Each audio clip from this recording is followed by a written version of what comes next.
Bah ouais mon gars, on est reparti pour 2 mois de yoga. Merci la deuxième vague, hein. Attends quoi? T'as rien subi à la deuxième vague de coronavirus? Mais tu veux que je te place la technique de la grue de Maître Miyagi ou quoi? Bon, je t'explique. Mais en deux.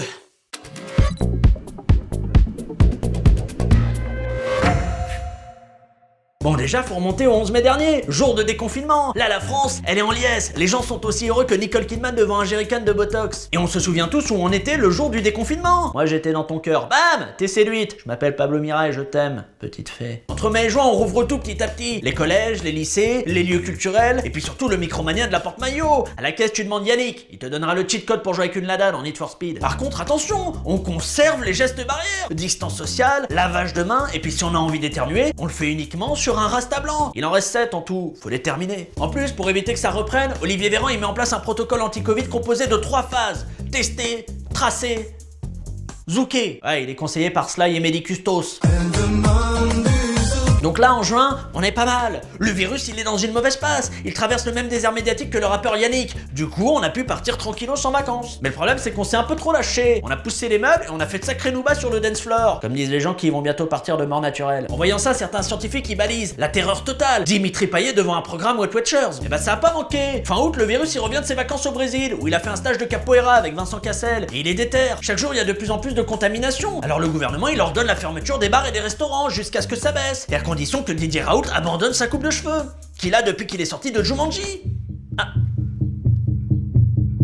Ah non, attends pour moi, c'est juste Gérard Larcher en train de digérer son chevreuil. Ailleurs en France, c'est pas mieux. Du coup, couvre-feu, avec interdiction de sortir après 21h. Sauf que là, ça suffit pas non plus. Le virus, il continue d'exploser. Et dans les unités de réanimation, ça commence à tousser aussi fort que dans la voiture de Snoop Dogg. Du coup, qu'est-ce qu'on fait, mon con? Bah pas le choix. Macron, il décide de taper du poing sur la table et il dit... Oui, ça fait mal. Manque de calcium. Il annonce surtout le reconfinement. Bref, la bamboche... Et terminoche. Pour les commerçants, ce nouveau confinement, c'est une catastrophe économique. Il y en a plein qui vont jamais se relever. Résultat, les Français, ils deviennent encore plus vénères que Vegeta. Alors pour les aider, Macron, qu'est-ce qu'il fait? Il demande à Bruno Le Maire de trouver de la maille. Et par chance, il restait 20 milliards, qui étaient tombés derrière le clic-clac. Donc c'est bien beau, oui, sauf que le deuxième confinement, il est pas vraiment respecté. Les gens s'en foutent de ouf. Ça fait du jogging 6 fois par jour. Ça joue au molki sur l'autoroute du soleil. Nanani, à l'Assemblée nationale, c'est la même. Battle Royale. Il y a des députés de l'opposition qui ont réussi à faire voter la fin de l'état d'urgence sanitaire avant la date prévue. Là, Olivier Véran, il pète un câble, il débarque dans l'hémicycle et il balance. Sur le Coran, c'est abusé. Je suis parti chez Otakos et vous me prenez en teutré. Sur ma vie, vos grands-mères, c'est des poneys. Bref, grosse tension. Mais heureusement, un vaccin qui fonctionnera à 90% a été trouvé par Muriel Boll.